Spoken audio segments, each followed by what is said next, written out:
Joe Bonanno was not supposed to live as long as he did. In a world where men were shot in barber chairs, disappeared in the night, or left bleeding in restaurant booths, he stretched his life nearly a century. But long before he was the frail old man on the Arizona desert porch, he was a boy from Sicily, a place where respect was earned by blood and silence. Born in 1905 in Castellamare del Golfo, his earliest memories were of whispers, men in black coats speaking in codes his mother told him not to repeat. His father was respected, not for riches, but for the kind of fear that kept doors shut when he walked the street.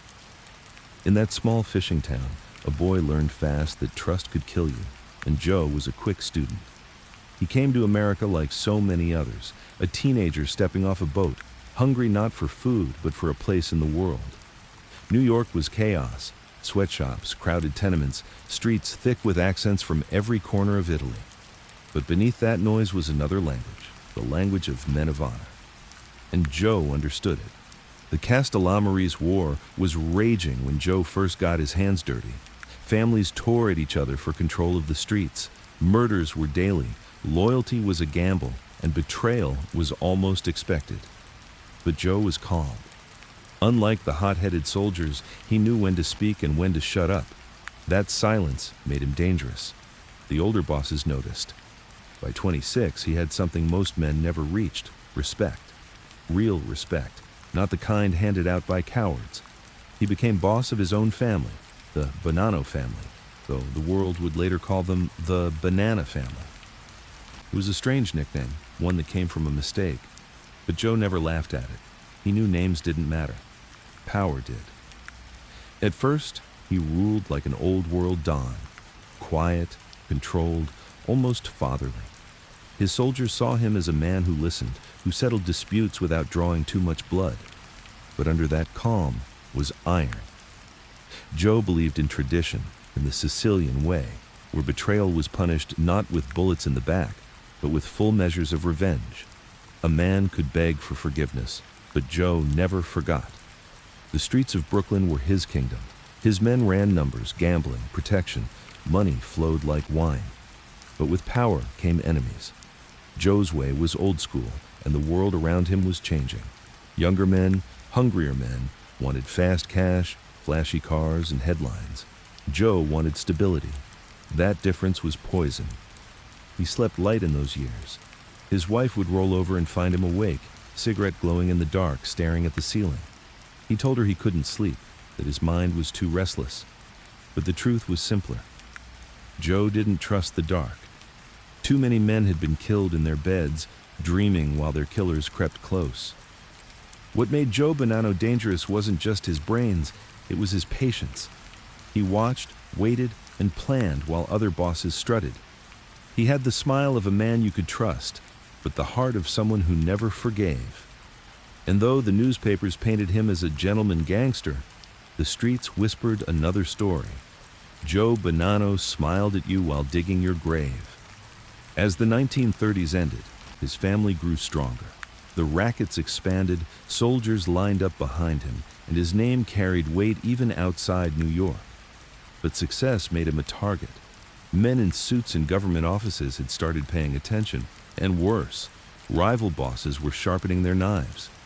Joe Bonanno knew one truth better than anyone: a gangster never truly sleeps. Joe Bonanno knew that respect could not be inherited. It had to be taken, earned with patience and ruthlessness in equal measure. By the early 1930s, when the smoke of the Castellamarese War finally cleared, Joe found himself not just alive, but elevated. Others had been shot in restaurants, dragged from cars, or left in gutters. Joe walked away from that bloodbath with the title that men killed for, boss. It was a strange time to be so young.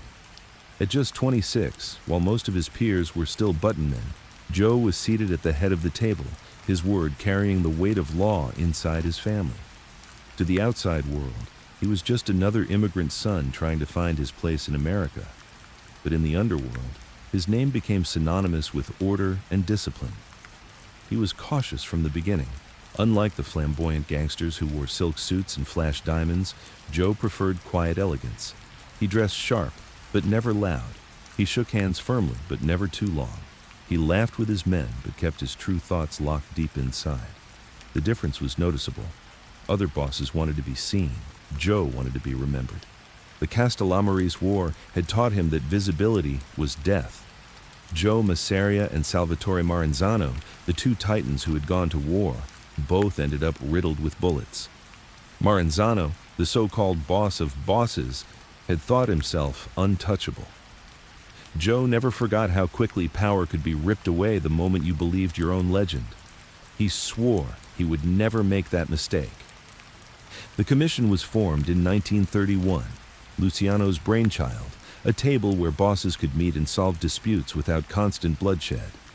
Joe was given his seat, the youngest among men decades older.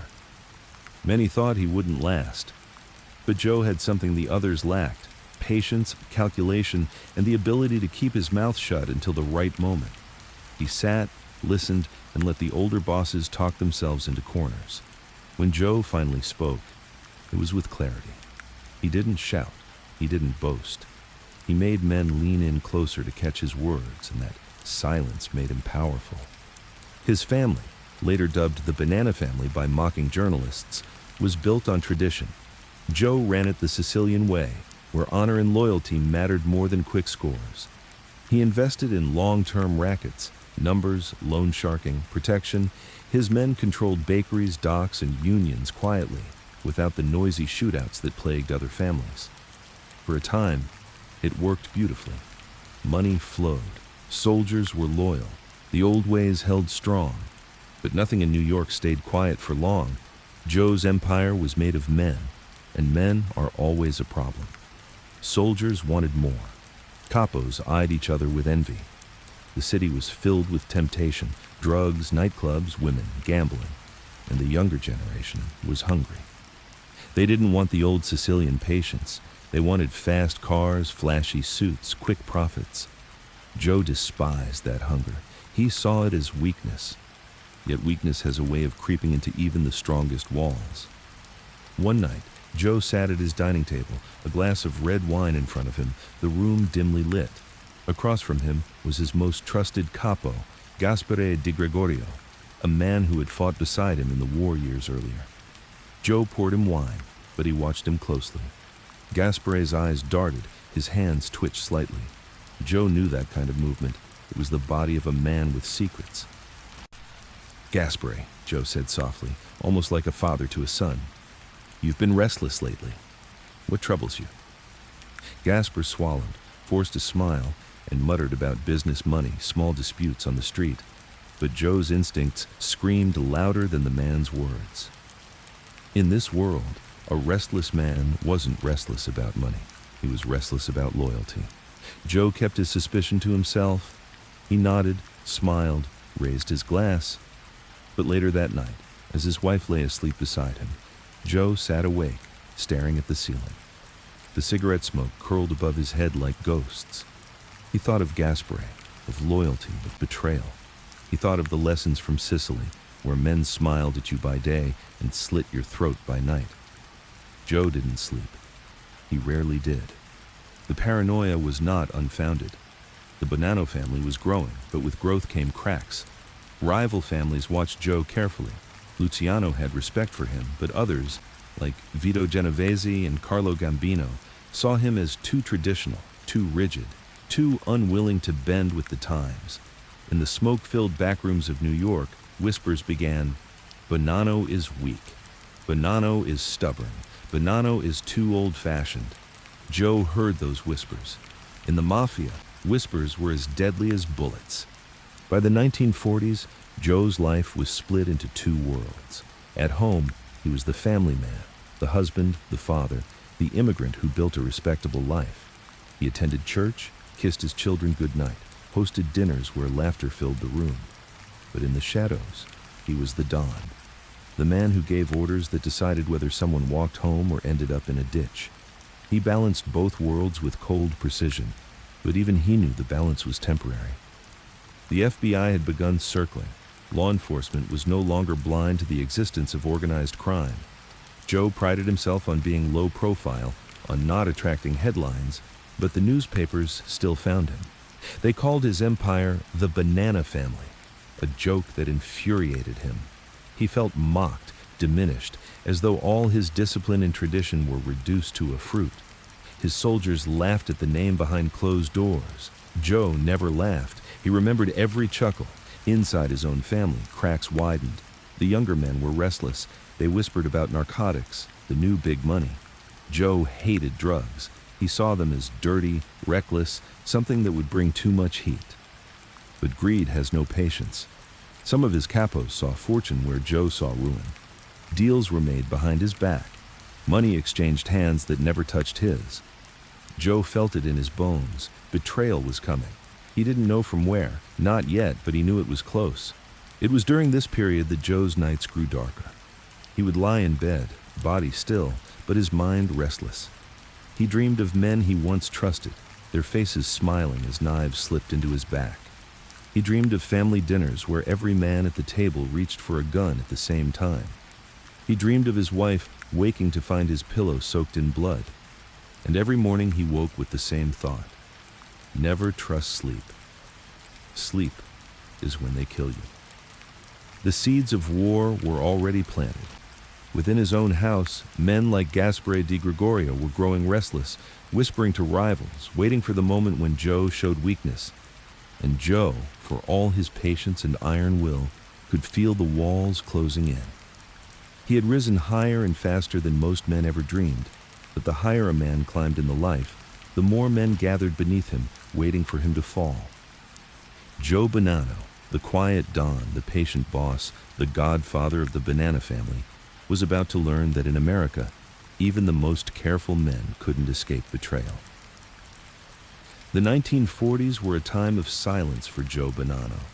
Not the silence of peace, but the kind that hummed underneath the city like a storm waiting to break. New York was alive with noise. Factory horns, the chatter of the immigrants, the clatter of subway cars. But for Joe, all that mattered was the silence around his name. To survive in the mafia, you had to be invisible to those who mattered most, the law and your enemies. He perfected invisibility. Unlike men such as Frank Costello or Bugsy Siegel, who loved photographs, headlines, and glamorous nightlife, Joe stayed in the shadows. He lived in Brooklyn, but kept his family in more respectable neighborhoods. He invested in legitimate businesses, funeral homes, laundries, bakeries, fronts that gave him the appearance of a hard-working immigrant businessman. To neighbors, he was a quiet, polite man who greeted them in the mornings. To soldiers, he was Don Pepino, the man whose nod was worth more than a contract written in ink. But silence never lasted forever. The commission, created to keep peace among the families, became a double-edged sword. Luciano's idea was brilliant, a governing body where bosses could settle disputes without endless bloodshed. But it also meant every move a Don made was watched, judged, and sometimes punished.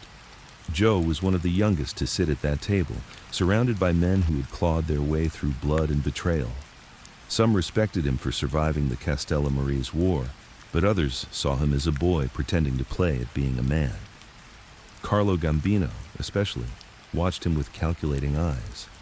Gambino was patience personified, a man who never raised his voice yet always managed to get what he wanted.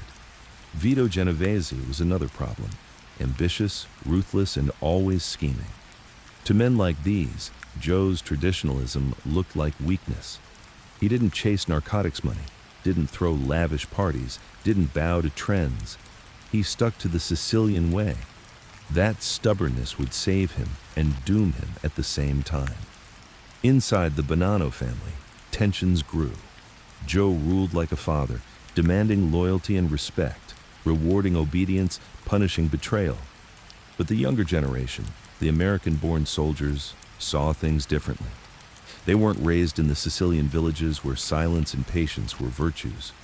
They grew up in Brooklyn streets where money talked louder than honor. They wanted fast cars, nightclubs, women, and quick profits. One of them was Carmine Galante, a man who would later cast a long shadow over the Bonanno name. Galante was everything Joe despised: reckless, violent, addicted to power. Yet Galante had charisma with soldiers. He could walk into a smoky barroom and make men follow him out of sheer fear. Joe saw him as both an asset and a ticking time bomb. But even more dangerous than Galante were men like Gaspare di Gregorio. He had been by Joe's side for years, one of the Castellamarese loyalists who fought in the old wars. But as time passed, loyalty thinned. Di Gregorio began to resent Joe's iron control, whispering that the family needed fresh blood and new leadership. He wanted his own seat at the table, his own kingdom. Joe knew it. He could see it in Gaspar's eyes during meetings, that twitch of impatience, that forced smile, the way he glanced at other men before answering. Joe understood betrayal long before it revealed itself. But patience was his weapon. He never confronted Gaspar, not yet. He let him stew, let him grow arrogant, let him think his disloyalty was invisible. At home, Joe's wife Fay sometimes found him awake at odd hours, sitting in silence with a glass of wine. She would ask, "Why don't you sleep, Giuseppe?" "You need your rest." He would only shake his head and say softly, "Sleep is for the dead." It wasn't a joke. He believed it.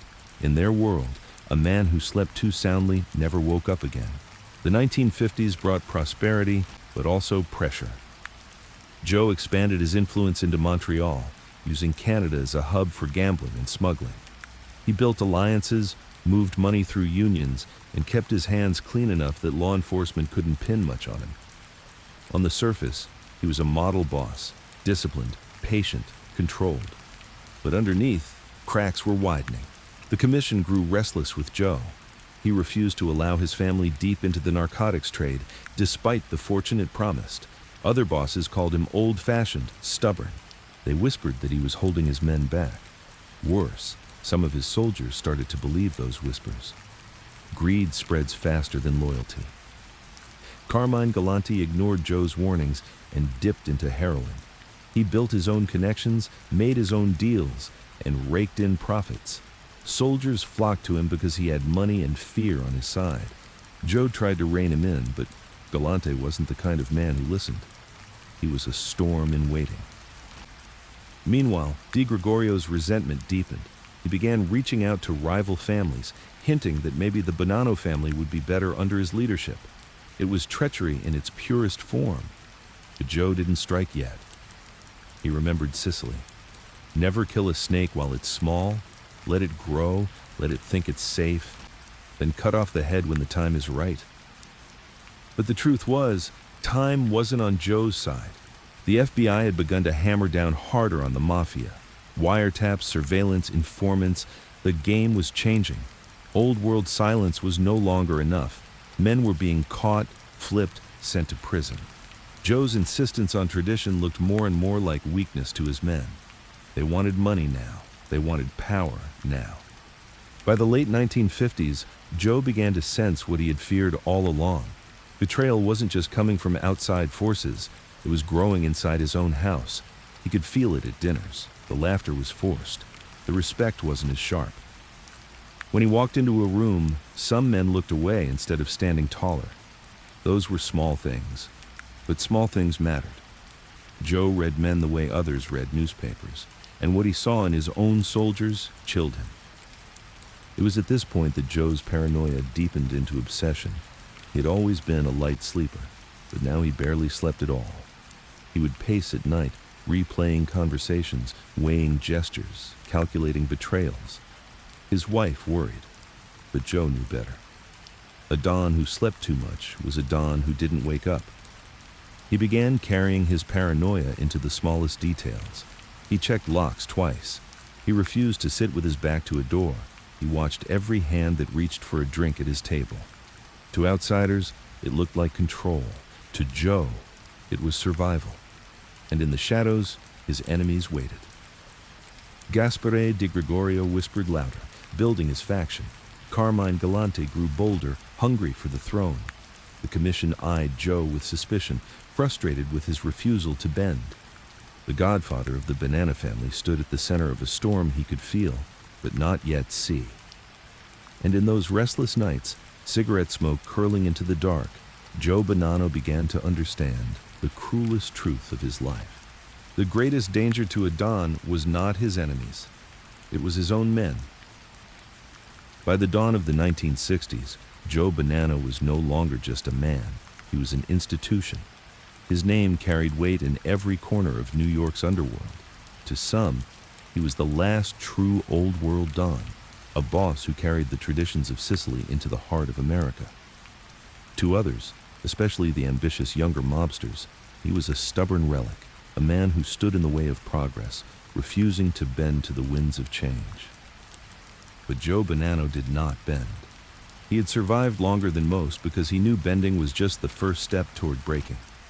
He kept his family on a tight leash, refusing to let them drown in narcotics money, refusing to allow the reckless violence that drew headlines. His family was meant to be disciplined, a machine that moved in silence. Yet, silence is fragile, and cracks were spreading. The first real fracture came from within. Gaspare Di Gregorio had once been one of Joe's most trusted men. He had earned his stripes in the Castellamarese War, fighting shoulder to shoulder with Bonanno's loyalists. For years, Joe treated him like a brother, giving him respect and authority. But as the years passed, Gaspar's loyalty curdled into ambition. He believed Joe's refusal to embrace narcotics was strangling the family's growth. He whispered in back rooms that the old Don was out of touch, clinging to Sicilian codes while the other family swam in rivers of cash. Those whispers found eager ears.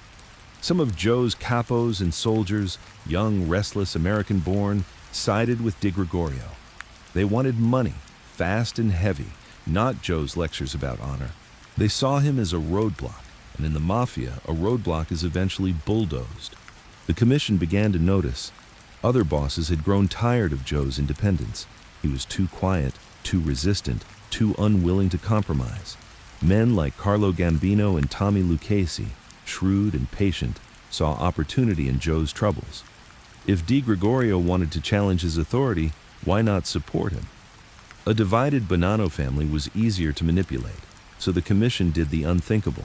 It sanctioned Di Gregorio as the official boss of the Bonanno family. To them, Joe was finished, a relic to be swept aside. But Joe Bonanno had no intention of going quietly. The stage was set for the Bonanno War.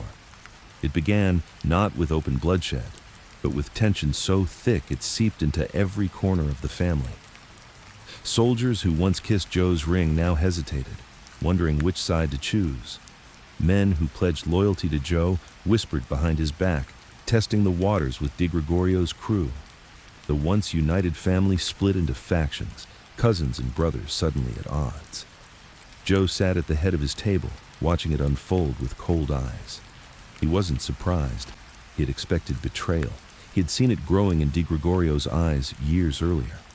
What surprised him was how many of his men wavered, how quickly loyalty dissolved when money and power entered the room. Blood means nothing to these men anymore, Joe muttered one night to his wife, Faye, as he sat smoking in the darkened kitchen. They are not Sicilian. They don't understand patience. They only understand hunger. The first shots of the Bonanno War came in 1964. A meeting was arranged, a supposed peace talk between factions. Joe's loyalists arrived, expecting a negotiation. Instead, bullets ripped through the night. Men scrambled for cover, glass shattered, and the streets of Brooklyn were lit with gunfire. The peace meeting was an ambush, a trap set by Di Gregorio's men. By some miracle, Joe's loyalists survived, though blood was spilled on both sides. From that moment, war was no longer a whisper. It was open. The newspapers had a field day. They mocked the family with headlines about the Bonanno War, reducing decades of discipline and tradition to a circus act. Joe seethed. To him, the name was an insult, a mockery of his blood and sweat. He would never forget it. But what angered him more than the newspapers was the betrayal itself. Di Gregorio had been like a brother. Joe had trusted him, raised him, given him power. And this was his repayment, an attempt to bury him alive. It was not just treason. It was personal. For years, Joe had ruled with patience, preferring diplomacy to bullets. But betrayal hardens a man. He no longer believed in peace. He no longer trusted compromise. He trusted only in revenge.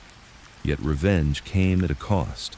The Bonanno War was chaos. Soldiers switched sides like gamblers chasing luck.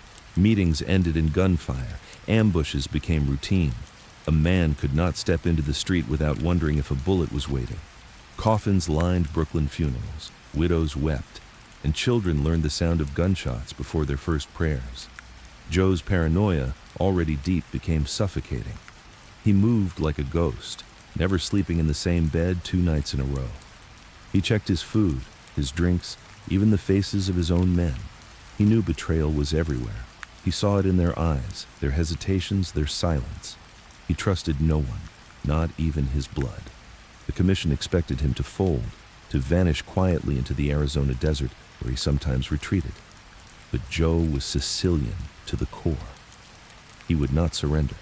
He fought, not always with bullets, but with patience, strategy, and sheer defiance.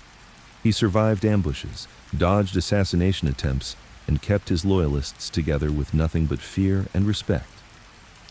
At night, though, when the world was quiet, the paranoia consumed him. He would lie awake, cigarette burning low, listening for footsteps outside his door. He imagined Di Gregorio's men creeping through the dark, guns in hand, ready to end him in his sleep.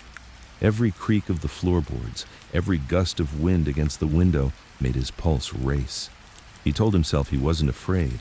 Fear was for weaker men. But in truth, he was trapped in a prison of his own vigilance.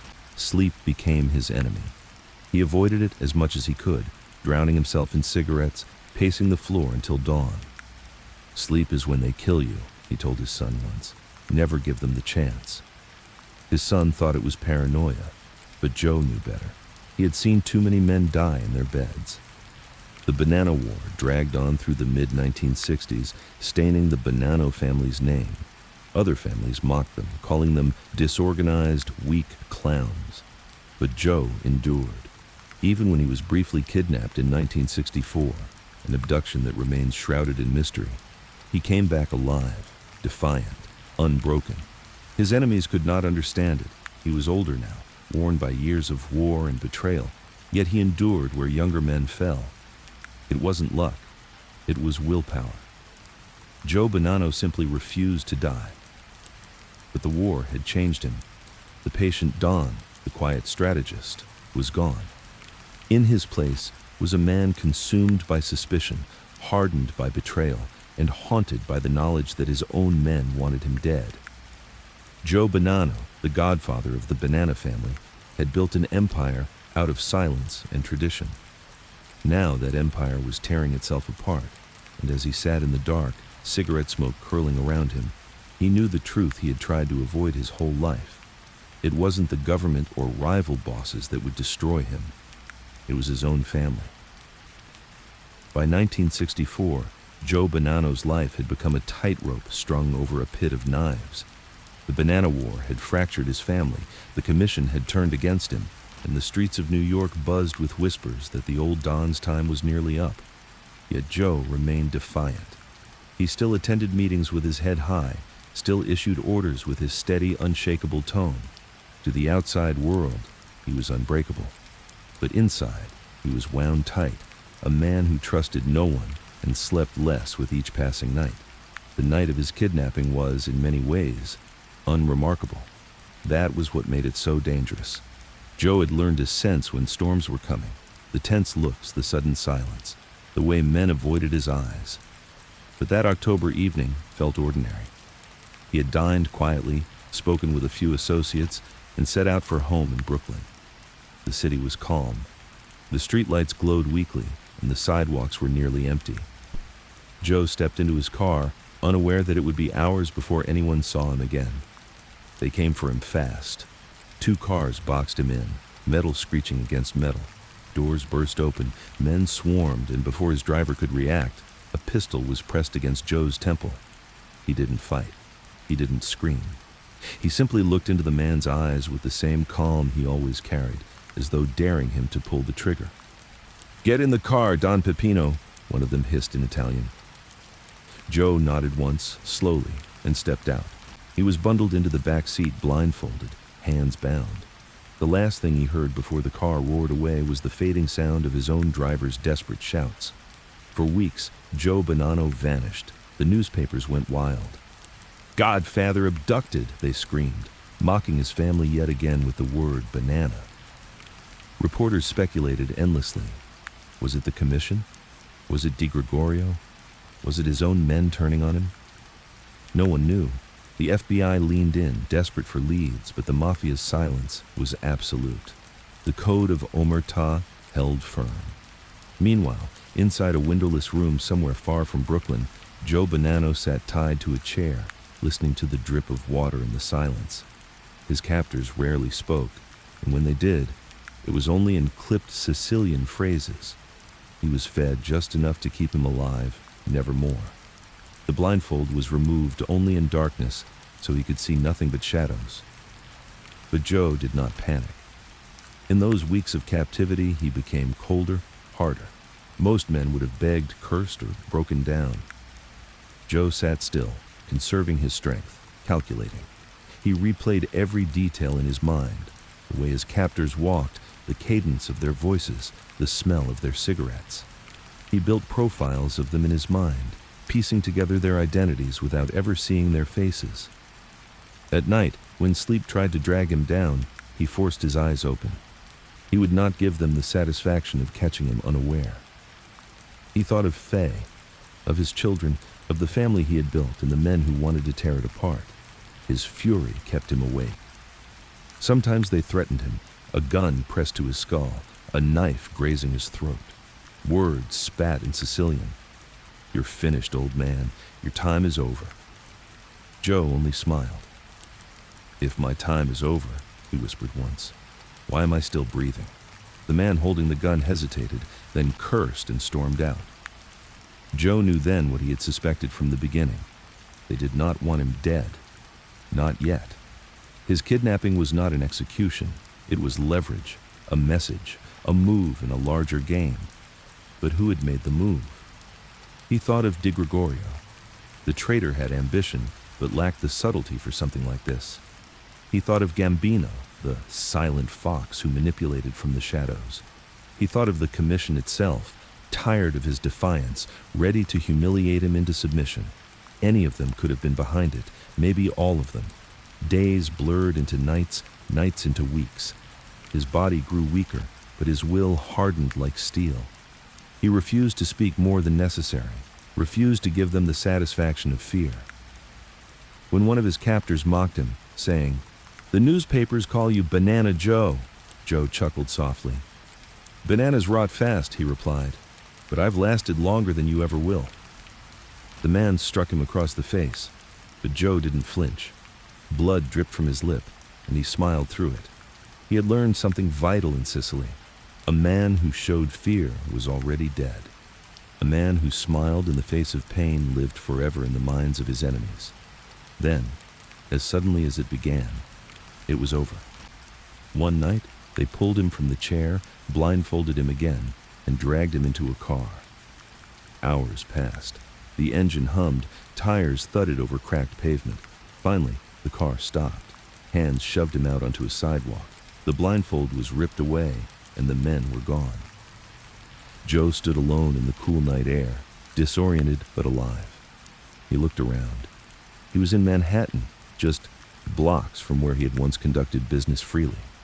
His clothes were wrinkled, his face bruised, but his eyes were sharp as ever. He straightened his jacket, lit a cigarette with trembling hands, and began walking. When he finally returned home, his family wept with relief. But Joe gave them no answers, not to Faye, not to his children, not to his soldiers. When asked what had happened, he shrugged. "I went away," he said simply. "Now I'm back." That silence was more powerful than any story. The newspapers speculated wildly. The commission tried to read his intentions. Di Gregorio's men whispered about miracles and curses. But Joe gave nothing. The mystery of his kidnapping became his weapon. By refusing to explain, he made himself larger than life, a man who could not be broken, even by the commission itself.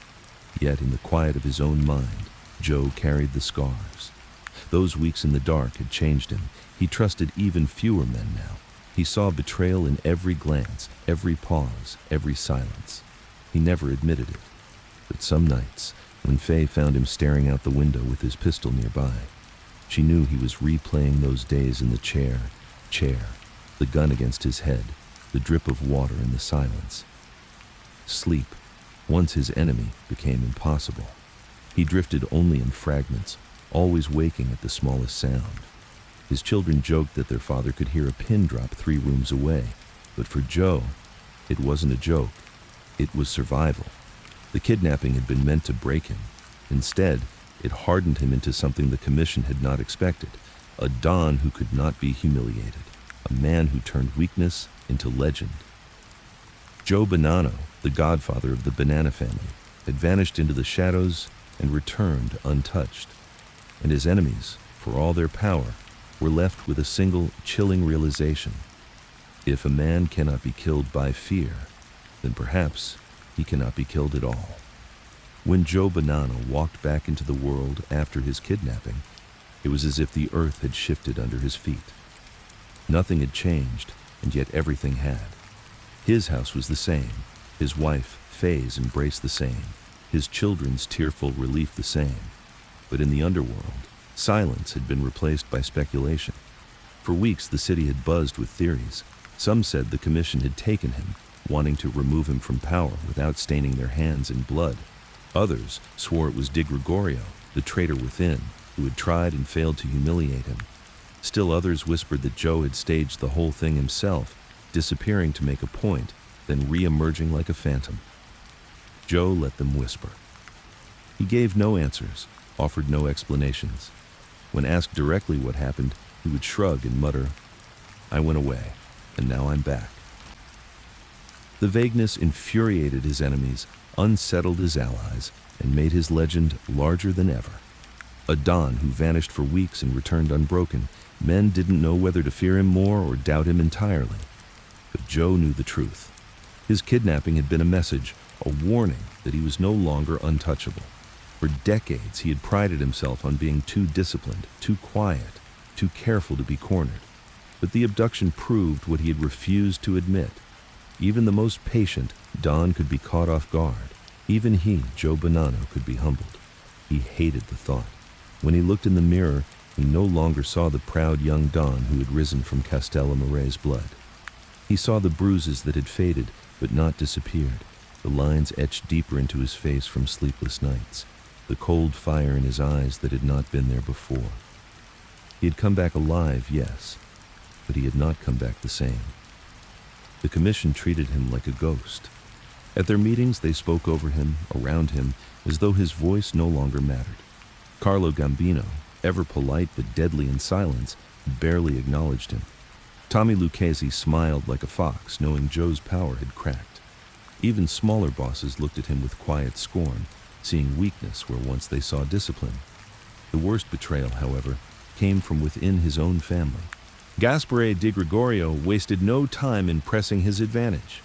He told soldiers openly that Joe had lost the commission's support, that he was no longer the true head of the family. The commission, seeking to avoid further bloodshed, actually declared Di Gregorio the official boss, sanctioning his leadership over Joe's. It was an insult so deep that Joe could barely speak of it. He had built the Bonanno family with his own blood and patience, and now some treacherous dog was being handed his empire on a silver platter. But Joe Bonanno did not surrender. Instead, the family split in two. Some soldiers stayed loyal to Joe, clinging to the old ways, trusting his calm leadership. Others defected to Di Gregorio, seduced by promises of power, money, and commission recognition. Cousins turned against cousins, brothers against brothers. The streets became a battlefield. The Bonanno War, once a whisper, now exploded into open chaos. Gunfire echoed in Brooklyn alleyways, in restaurants, in parked cars. Men who had grown up together now hunted each other like prey.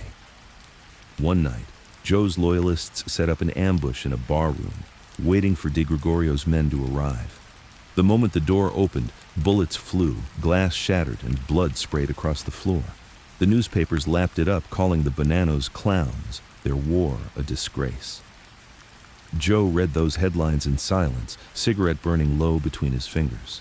He felt not shame, but fury. He had kept his family disciplined for decades, and now betrayal had turned it into a circus. Worse, the public mocked them with that cursed nickname, the Bonanno War. It was as though all his efforts, all his patience, all his tradition had been reduced to a joke. At home, Fabe begged him to stop. "Giuseppe, enough blood. They will kill you. They will kill our sons. It is not worth it anymore." But Joe only shook his head, his eyes cold. "They want me gone. They will not have it, not while I still breathe." He trusted no one, not his capos, not his lieutenants, sometimes not even his sons. He had grown so paranoid that he no longer ate food prepared outside his home.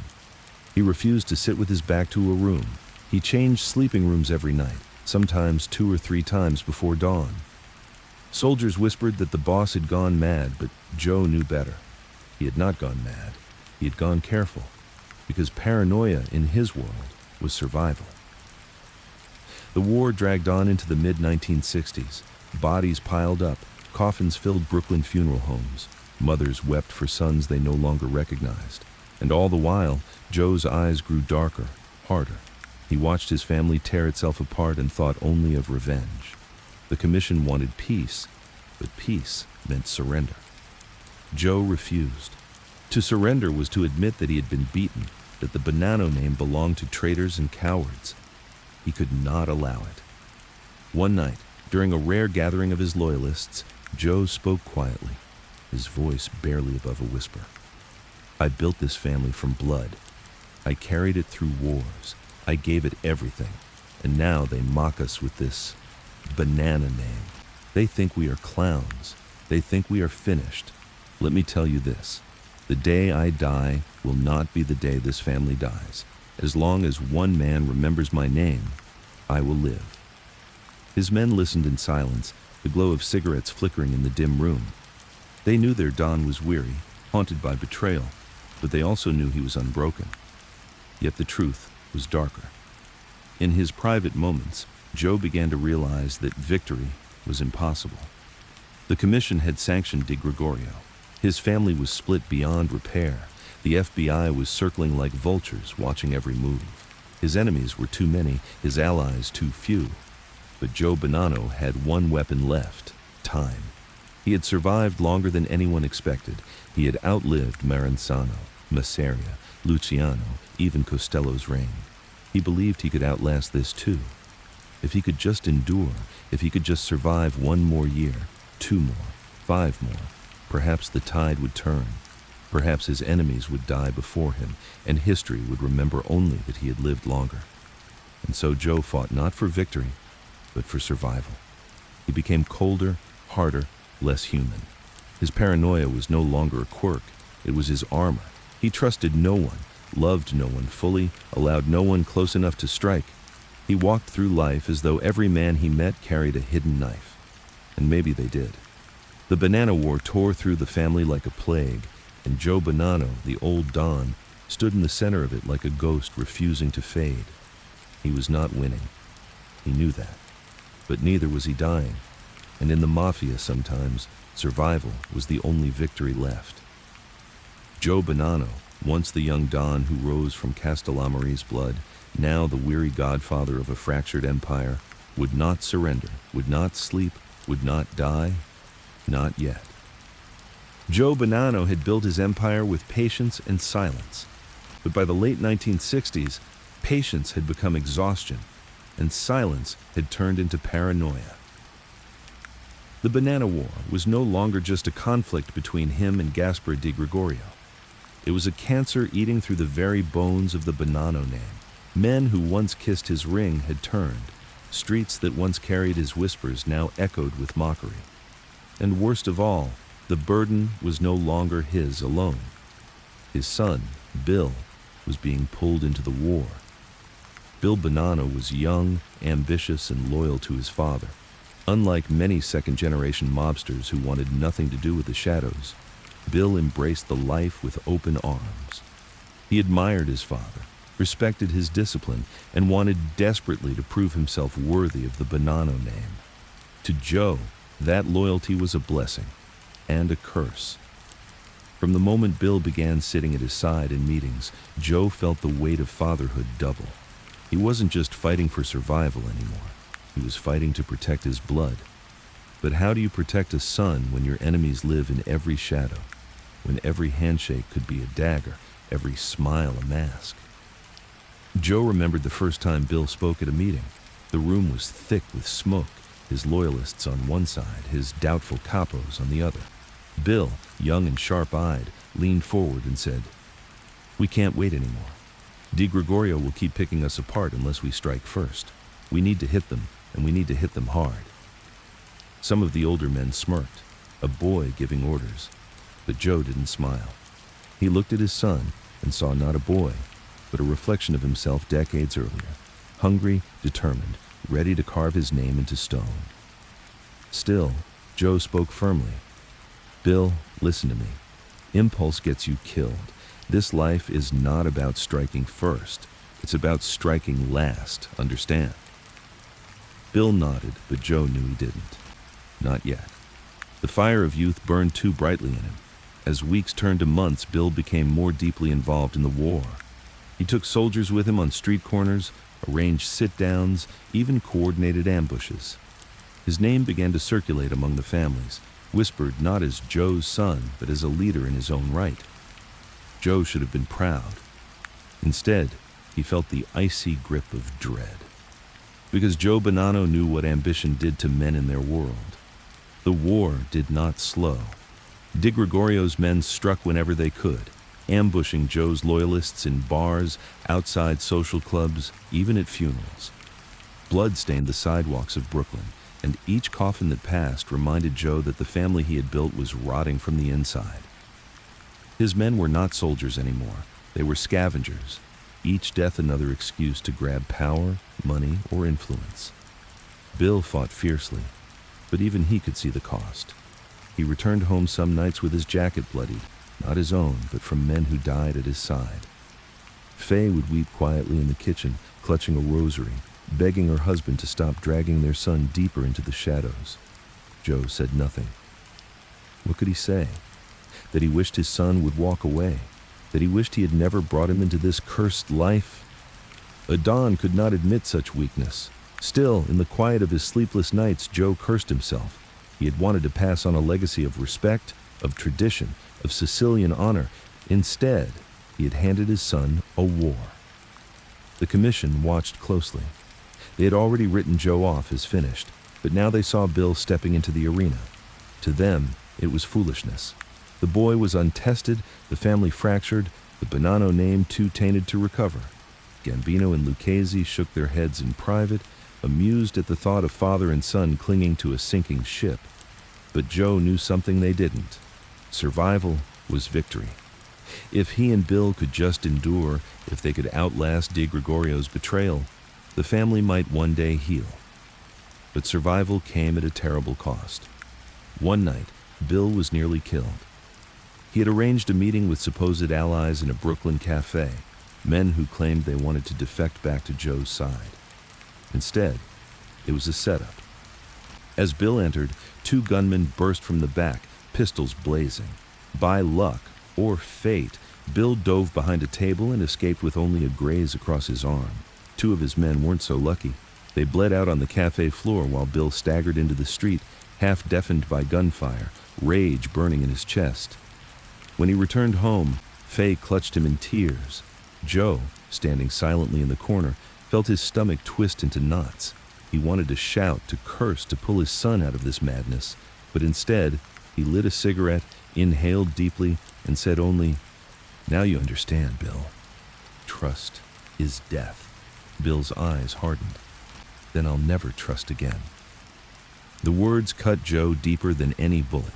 His son, barely grown, already learning the lessons of paranoia that had consumed Joe's life. He should have been building a future, families, businesses, children of his own. Instead, he was becoming a shadow of his father, sleepless, suspicious, carrying a pistol to bed. The Bonanno War dragged on, relentless, Ambushes, betrayals, mockery in the newspapers. The FBI swarmed the family, wiretaps buzzing with half-caught conversations, agents tailing soldiers through the streets. The Bonanno name, once whispered with respect, was now spoken with derision. Other bosses shook their heads at how far the family had fallen, but Joe clung to survival. Every day alive was another day he had won. He taught Bill the same philosophy. Don't look for victory, my son. Look for tomorrow. If you see tomorrow, you're still alive. And if you're alive, you're still a man. Bill nodded, but deep down, Joe wondered if survival was enough. The paranoia ate at him worse than ever. He changed bedrooms 3 times in one night, moving like a hunted animal in his own house.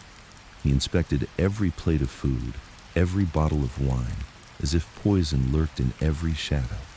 He trusted no one, not even Bill, not completely. Because in their world, blood did not guarantee loyalty. How many fathers had been betrayed by sons? How many brothers had slit each other's throats? And yet when Joe looked at Bill, he felt something he had not felt in years. A flicker of hope. Maybe his son could outlast him.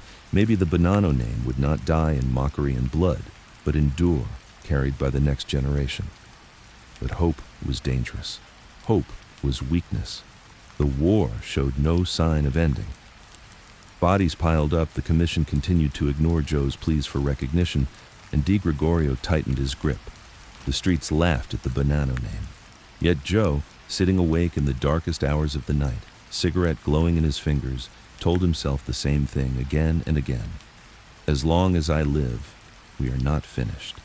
As long as I live, the Bonanno name still breathes. And beside him, Bill was learning the same creed. Father and son, bound by blood, standing against betrayal, against the commission, against the world. But Joe also knew the truth that haunted him in silence. He had not given his son a legacy. He had given him a curse. By the late 1960s, Joe Bonanno had fought wars on every front, against rival bosses, against traitors in his own family, even against his own blood's hunger for power. But the enemy tightening around him now was different. It wasn't a man with a pistol in his hand, or a capo whispering betrayal in a back room. It was something far colder, more relentless. It was the United States government. The FBI had been watching Joe for decades, but now they pressed harder than ever. New laws, new tools, and new ambition fueled their war on organized crime. Wiretaps were slipped into telephones, bugs hidden in restaurants and social clubs. Joe's soldiers, once careful in their whispers, found their words playing back in FBI offices. Every move was tracked, every car followed, every dollar counted. Joe despised it, not because he feared prison, he feared nothing, but because it stripped away the one weapon he had always used to survive: silence. For decades, he had built his empire by saying less than others, by leaving nothing for the law to catch. But now, silence meant nothing. The government didn't need words. They had machines. He noticed the tails first. Black sedans parked on the corner too long. Men in suits pretending to read newspapers outside his house. He could feel the eyes on him, watching his every step. Faye begged him to ignore it, to stay home more often, to let Bill handle the street. But Joe knew better. Staying inside was weakness. He walked the streets as if the FBI wasn't there, but inside, he seethed. "They are like flies," he muttered one night, pacing the kitchen while Faye watched with tired eyes. "They never stop buzzing. They watch, they listen, they write their little notes. But they are still flies. And flies can be swatted." But these flies were patient. One by one, Joe's men were picked up, some on tax evasion, others on racketeering charges, others on nothing more than suspicion. The FBI didn't need convictions. They only needed pressure. And pressure made men crack. Joe had lived his life by omerta, the code of silence. To him, betrayal to the law was the worst sin. Better to die in a gutter than to speak a word to the government. But the younger generation didn't see it that way. They had grown up in America, not Sicily. Prison terrified them. The thought of years behind bars made them sweat, made them bargain, made them talk. And so, the FBI used them. Men flipped, informants whispered, friends became traitors. Joe read the reports when they reached him, quietly passed along by his few loyalists who had contacts in law offices. He saw names he once trusted now speaking to agents. Each betrayal was another nail in his coffin, yet he didn't rage, didn't shout, didn't curse. He simply smoked in silence, his eyes hard. "Let them talk," he muttered to Bill one night. "Words mean nothing. The truth is not what they say. The truth is what we survive." But Bill was not so calm. He was young, restless, angry. He hated the constant pressure, the wiretaps, the way FBI agents followed him openly down streets just to rattle him. He wanted to strike back. He wanted blood. "They're laughing at us, Pop," Bill spat one night, slamming his fist against the table. "DeGregorio laughs. The commission laughs. Now the feds laugh. We're clowns to them all." Joe's eyes narrowed. "You think shooting a federal agent makes them stop laughing? Number, it makes them stronger." "We are not clowns, Bill. We are survivors. Do you understand? Survivors." Bill ground his teeth but said nothing. The FBI, sensing the tension between father and son, tried to exploit it. They brought Bill in repeatedly, questioning him for hours, showing him photographs, hinting at betrayals, suggesting that his father's paranoia was destroying him. "Your father's old, Bill," one agent said with a sly smile. "He's dragging you down with him. He'll go to prison, and so will you, unless you step out of his shadow."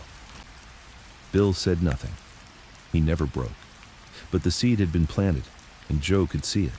His son was beginning to doubt, not his loyalty, but the price of that loyalty. Joe despised the FBI, not just for their persistence, but for their cunning. They didn't need to pull triggers. They didn't need to poison food. They only needed to whisper doubts, to twist loyalties, to let paranoia do the rest. And Joe, already haunted by sleepless nights and endless suspicion, found himself questioning even his own blood. He began testing Bill in small ways, asking questions twice to see if the answers matched, sending him to meetings with half-truths to see what rumors came back, watching his eyes at the dinner table, searching for hesitation. Faye noticed, and it broke her heart. "He is your son," she whispered one night as Joe sat smoking in the dark. "Your blood. Why do you test him like an enemy?" Joe exhaled a cloud of smoke, his face hard in the dim light. "Because in this life, even blood can betray. I would rather know before the knife goes in." Faye turned away, tears burning her eyes. She loved her husband, but she could barely recognize him anymore. The man who once balanced family and power with grace was now consumed by suspicion. The mafia had not just stolen his sleep, it had stolen his soul. The FBI pressed harder. Court subpoenas piled up, trials loomed. Prosecutors painted Joe as the mastermind of a criminal empire, the godfather of the so-called Bonanno family. Joe sat in courtrooms with his hands folded, expression unreadable as witnesses pointed at him, as prosecutors spat accusations. He never flinched. To him, showing fear was worse than a guilty verdict. But inside, the weight pressed heavier each day. His empire was crumbling, his men were turning, his son was being pulled deeper into the fire, and the world outside no longer respected the codes he lived by. Silence meant nothing now. The mafia was no longer a shadow. It was a spectacle, splashed across newspapers, mocked on television. One night, as Joe sat awake in his bedroom, pistol on the nightstand, cigarette burning low, he thought of Sicily. He thought of his father, the respect he carried, the silence of his village. He thought of the old ways that had guided him, the traditions that had kept him alive. And he realized with a cold chill, those ways were dying. America was not Sicily. In America, the government never slept. The war outside was no longer just with DeGregorio or the Commission. It was with time itself, with a world that had outgrown the codes Joe Bonanno had lived by. But Joe would not break. Not to the Commission, not to DeGregorio, not to the FBI, not even to time. He would survive. Even if survival meant living as a ghost, forever awake, forever watching, forever waiting. Because in Joe's world, there was only one law left: sleep. and you die.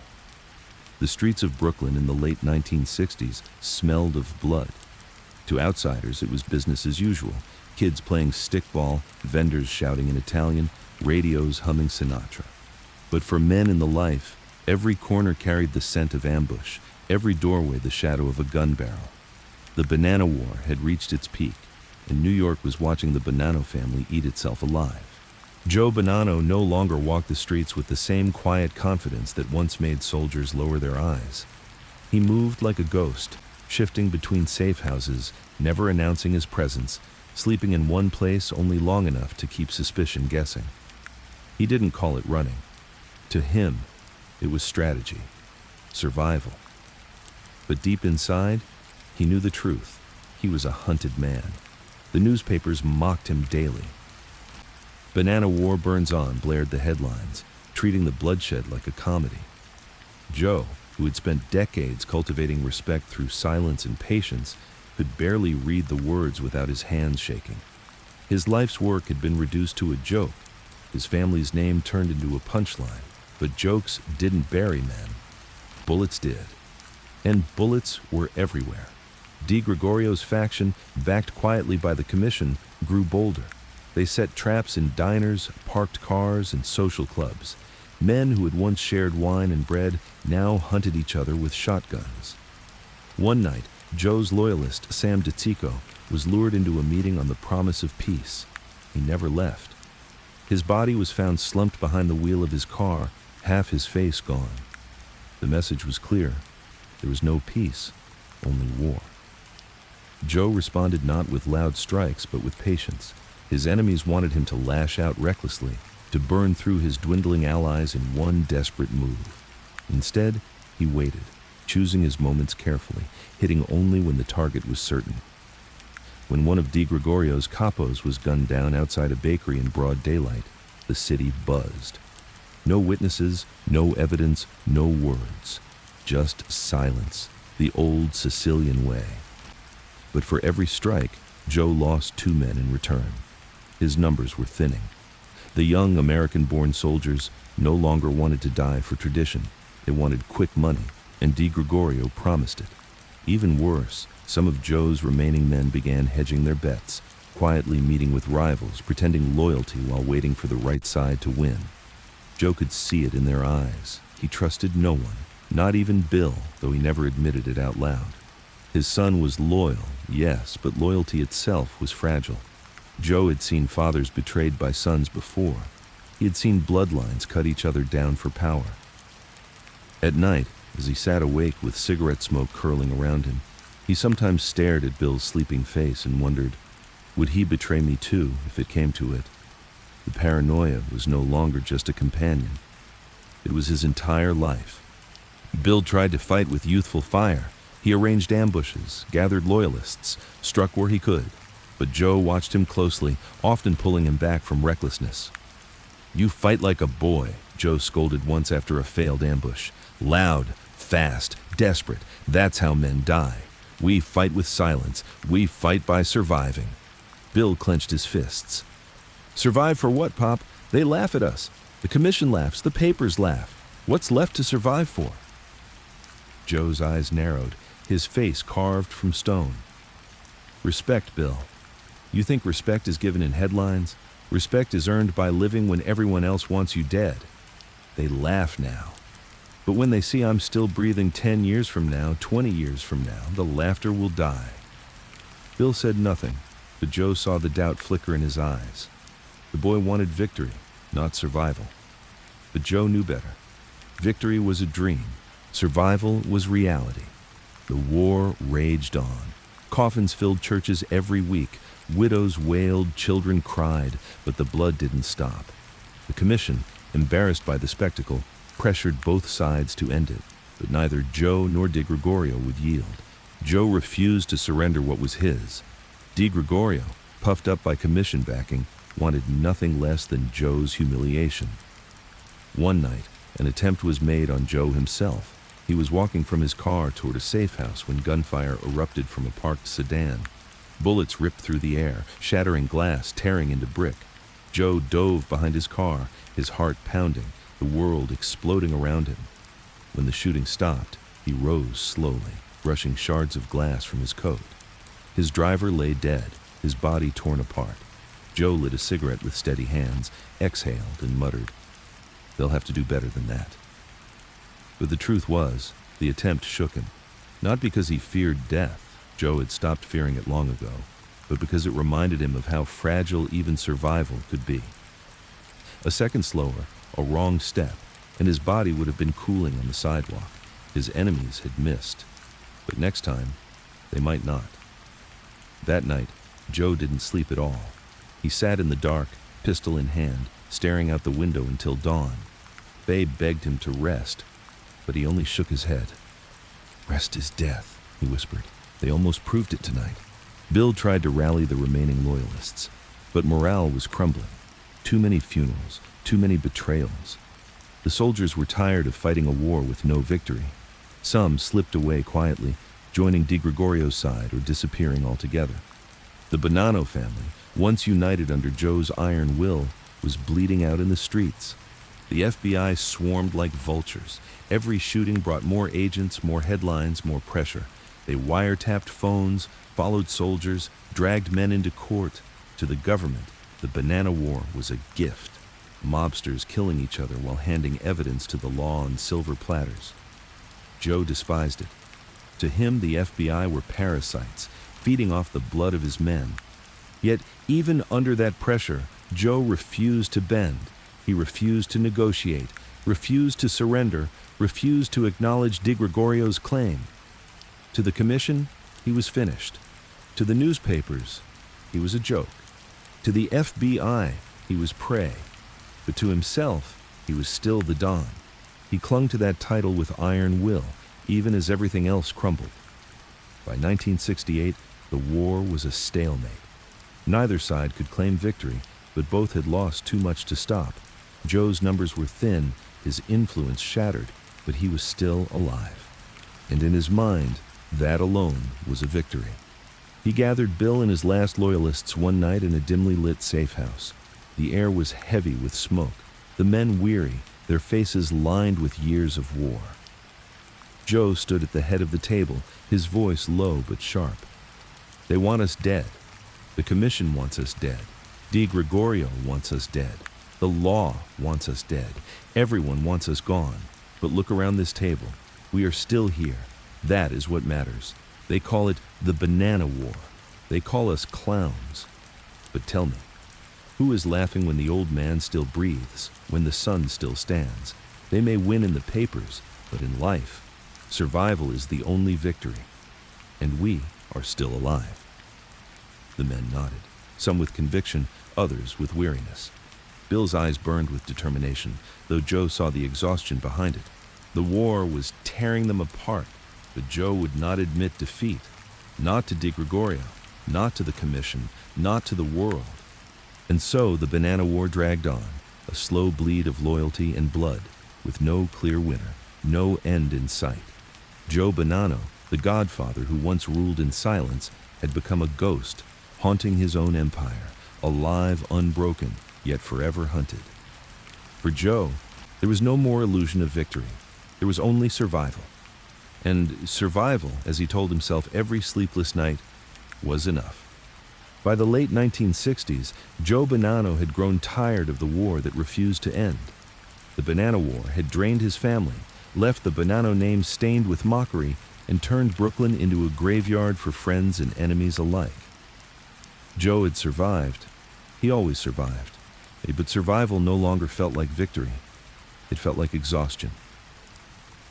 He looked at Bill, weary beyond his years, and at Faye, her face lined with worry, and realized something he had never allowed himself to admit before. New York would not give him peace. The city had taken everything from him but his life, and if he stayed, it would take that too. So Joe did what no one expected. He left. Not in surrender, not in defeat, at least not in his mind, but in strategy.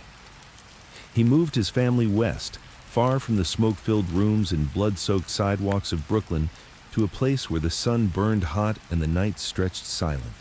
Tucson, Arizona. To outsiders, it looked like retirement. The old Don, tired of the fight, retreating into the desert to live out his final years. But Joe did not see it that way. To him, Arizona was simply a new battlefield, one where he could control the silence, where his enemies would have to cross a desert to reach him. The move unsettled the commission. Some laughed, saying Joe had run away. Others grew suspicious, wondering if he was plotting something in the shadows. The FBI followed him, of course, trailing him across the country, setting up new offices, watching every step he took. But Joe ignored them. For the first time in decades, he wasn't surrounded by brick walls and narrow streets. He was surrounded by open desert, wide sky, and a silence deeper than any New York alley. And yet, the silence did not bring peace. In the first weeks in Tucson, Joe tried to settle into the life of a retired businessman. He bought a modest home, planted himself in the neighborhood like any other immigrant who had worked hard and wanted quiet in his old age. He attended church, shook hands with neighbors, even smiled at children who waved. To them, he was a kindly old man with a thick accent and sharp eyes. They didn't know that the man watering his lawn had once ordered death sentences over espresso. But inside the house, the war never ended. Joe slept with a pistol on the nightstand, another beneath the pillow, and a shotgun leaning against the wall. He insisted on blinds drawn at all times, curtains shut, doors locked with more bolts than most men would ever need. Faye grew weary of living in a fortress, but Joe would not compromise. "They'll come," he told her one night, staring out the window into the desert darkness. "Distance means nothing. If a man wants you dead, he'll cross mountains to finish the job. The only question is whether you're ready when he does." Faye touched his arm gently. "Giuseppe, we are not in Brooklyn anymore. Look around you. There is no one here." Joe shook his head. "There is always someone." And in truth, he was right. The FBI followed him relentlessly. Agents parked in cars across the street, pretending to read newspapers under the desert sun. They trailed him to church, to the grocery store, to neighborhood barbecues. They wanted to rattle him, to remind him he was never free. Sometimes Joe would walk right up to their cars, tap the window with his knuckles, and smile coldly. "You're wasting your time," he would say before turning away. But the law wasn't his only shadow. Rivals still watched. Though the commission had moved on, though younger bosses now ran New York with different rules, Joe Bonanno's name still carried weight. Some wanted him dead simply to make a point. Others wanted to ensure he never returned. Joe knew it. And so every night in Tucson felt like Brooklyn all over again, a waiting game between life and death. The desert, for all its silence, amplified his paranoia. The wide open spaces left him exposed. Every passing car, every rustle in the bushes, every howl of a coyote sounded like footsteps in the dark. Sleep, once his enemy, became nearly impossible. He dozed in short bursts, waking at the slightest creak. Sometimes Faye would find him sitting outside at 3 a.m, pistol in hand, staring at the horizon as though expecting an army to rise out of the sand. Neighbors thought he was eccentric, maybe even haunted. They weren't wrong. But the desert also gave Joe something he hadn't had in years: time to think.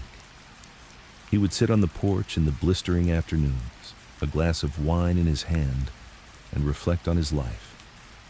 He thought of Sicily, of Castellamare del Golfo, of the lessons his father taught him about silence and patience.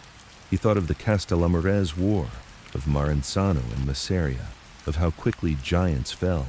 He thought of the Banana War, of betrayal, of Gaspare di Gregorio and the men who had turned against him. Most of all, he thought of Bill. His son had followed him to Arizona, of course, loyal as always. But Joe could see the wear in him. Bill had not lived the same life Joe had. He had not grown up in Sicily's shadow, where honor outweighed hunger. He was American-born, caught between two worlds, and Joe feared that the war had broken something in him that could never be repaired. At night, Joe sometimes heard Bill pacing in his own room, restless, sleepless, haunted just as he was. It pained him, because in his heart, Joe knew he had passed down not a legacy, but a curse. The FBI tried to drive a wedge between them. They approached Bill repeatedly, offering deals, hinting that his father's paranoia was destroying them both. "He's finished," they told him. "Your father's a relic. Why tie yourself to a sinking ship?" But Bill never broke. At least, not outwardly. He stood by his father, even as the weight grew heavier each day. Still, Joe never stopped testing him, never stopped watching him. He couldn't. Trust was death, even with his own blood. The desert stretched on, quiet but suffocating. Days blurred into nights, nights into endless vigils. Joe aged quickly in those years, his hair graying, his body slowing, but his mind sharper than ever. He was no longer the young Don who had built an empire from silence. He was an old man now, scarred, hardened, more ghost than flesh. And yet, despite everything, he lived. That became his victory. The commission had tried to erase him. The Bonanno War had tried to bury him. The FBI had hounded him like an animal. His own men had betrayed him. But he remained. Neighbors in Tucson eventually came to know him simply as Mr. Bonanno, the polite but private man on the corner. They never knew the full story. They never knew that the man who smiled faintly at their children was the same man who had once ordered men into graves. Joe preferred it that way. But in the quiet hours, sitting alone on the porch with his pistol nearby, he knew the truth. He had traded New York's noise for Arizona's silence, but the silence was no kinder. It gave him space to breathe, but it also forced him to face the one enemy he could never outlast: time. And still, he refused to break. Because for Joe Bonanno, survival was no longer about victory, no longer about family, no longer even about legacy. It was about one thing alone, proving to the world that he could not be erased. As long as he breathed, as long as he sat awake in the desert night with his pistol in hand, Joe Bonanno was still the godfather of the Bonanno family, and the world, no matter how much it laughed, could not deny it. The Arizona desert was meant to be Joe Bonanno's retreat, a place to fade quietly into old age. By the 1970s, New York had moved on. The Bonanno War still lingered in memory, but new bosses, new players, and new betrayals filled the city's streets. Joe was far away from it now, living in the dry silence of Tucson. To outsiders, it looked like retirement. To Joe, it was exile. But even in exile, he was still Don Pepino. Neighbors in Tucson saw only a quiet old man with a Sicilian accent, tending his yard, going to church, keeping mostly to himself. Some whispered that he had been connected back east, but they treated it as rumor, a story too wild for the desert. To them, he was a retiree. To the FBI, he was still a target. And to himself, he was a survivor. Survival was all Joe cared about now. But the silence of the desert left him with too much time to think. In New York, he had been too busy for reflection. Meetings, sit-downs, paranoia, blood. Out here, the nights were long and empty. He sat on his porch under the vast Arizona sky, cigarette glowing in his fingers, and thought about the life he had lived. He thought of Sicily, of Castellamare del Golfo, of his father's stern lessons about honor and silence. He thought of the Castellamarese War, the blood of Marenzano and Masseria. He thought of his rise, his empire, his betrayal, his kidnapping. He thought of Bill, loyal but scarred, and Faye, who had borne the weight of a husband who never truly came home. The thoughts gnawed at him. He had survived, yes, but survival wasn't enough anymore. He wanted something more permanent, something that would outlast the FBI files, the newspaper jokes, even the whispers of his enemies. He wanted his story told. In 1983, Joe Bonanno began writing his autobiography, A Man of Honor. It was not an easy decision. For decades, he had lived by omerta, the code of silence. Men who broke that code were considered traitors, worse than rats. To speak of the life was to betray it. But Joe told himself it was different. He was not talking to prosecutors. He was not giving evidence. He was telling his story on his own terms. "If I don't tell it," he told Bill one night, "others will. And they will tell it wrong." Bill frowned. "But Pop, men will say you broke silence. They'll call you a rat." Joe's eyes hardened. "Let them. They've called me worse. This is not for them. This is for history." And so he wrote. The book was part confession, part justification, part myth. Joe painted himself not as a criminal, but as a man shaped by honor, tradition, and loyalty. He spoke of Sicily, of family, of the old ways. He portrayed himself as disciplined, restrained, a man who had resisted drugs, avoided unnecessary bloodshed, and ruled with patience. But what he left out spoke as loudly as what he included. He did not dwell on the betrayals, the paranoia, the nights spent awake with a pistol in hand. He glossed over the brutality, the cruelty, the cold decisions that had sent men to their graves. He justified his choices as honor, even when they had been vengeance. He told the world he had lived by a code, even as the code crumbled under him. In truth, A Man of Honor was not just a memoir, it was a weapon. Joe had always understood the power of silence, but now he understood the power of words. By writing his own story, he denied others the right to define him. The newspapers could mock him, the FBI could write reports, his enemies could spit his name, but the book would outlast them all. It would be his legacy, his version of the truth, carved into paper. When it was published, it caused a storm. The FBI raged, claiming he had downplayed his crimes. Other mobsters sneered, calling it betrayal. Journalists debated whether it was history or fiction, but the public devoured it. The idea of a Godfather writing his own memoir fascinated America. Joe smiled quietly at the reaction. He didn't care if they called it lies or truth. What mattered was that they were talking about him on his terms. He had outlived his enemies. Now, he would outlast their words too. But the book didn't silence his demons. Even as he wrote about honor, he still lived in paranoia. His house in Tucson was a fortress, his windows barred, his doors bolted. He still carried a pistol within arm's reach at all times. He still woke at the faintest sound, his heart pounding, convinced someone was coming through the door. Faye aged beside him, weary of the constant fear. Sometimes she begged him to stop, to let go, to trust that the desert had given them peace. Joe only shook his head. Peace is an illusion, he told her. The moment you believe it, that's when they come for you. Even in his 80s, he lived by that rule. Sleep came in fragments, broken by vigilance. The old Don, frail in body but sharp in mind, still lived like the hunted man he had always been. The desert neighbors never knew the full truth. They saw only an old man, polite but distant, who kept to himself.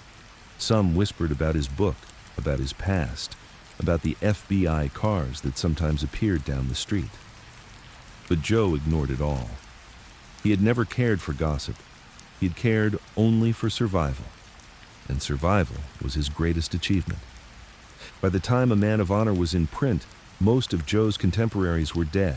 Gambino, Genovese, Lucchese, names once spoken with fear, were now dust. The men who had mocked him, betrayed him, tried to bury him, all gone. Joe Bonanno, the godfather of the Bonanno family, still lived. That became his legacy. Not power, not victory, not even respect. Survival. He sat on his porch in Tucson, the book in his lap, cigarette in his fingers, and thought of all the men who had underestimated him. They thought he would die in Brooklyn, in a gutter, in a chair with a bullet in his skull. But he hadn't. He had outlived them all.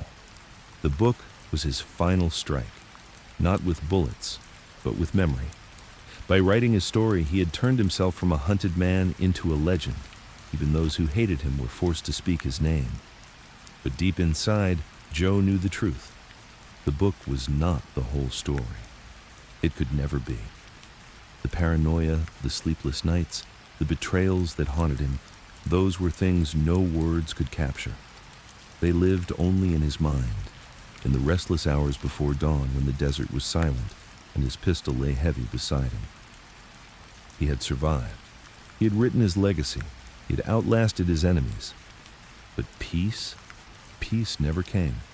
Joe Bonanno, even in old age, even in the desert, even with a book that told his story to the world, remained what he had always been, a man awake in the night, waiting for footsteps that never came. And that was the truest legacy of all. By the 1990s, Joe Bonanno was an old man. His body had betrayed him, though his mind refused to yield. The once steady hands that had signed orders, lifted glasses of wine, and held pistols with calm precision now trembled with age. His legs, once quick enough to dodge bullets in Brooklyn streets, now moved slowly, cautiously, with the shuffle of time. But his eyes, dark, piercing, unrelenting, remained the same. He was in his 80s when the weight of his years finally began to press on him. Heart problems, strokes, the slow collapse of the body that no man could escape. And yet, even as he sat in doctors' offices or lay in hospital beds, Joe carried himself with the same quiet pride. Nurses who had no idea who he was still felt a chill when he stared at them too long, as though the shadow of his past bled into the sterile white rooms. To the FBI, he was still a name that never died.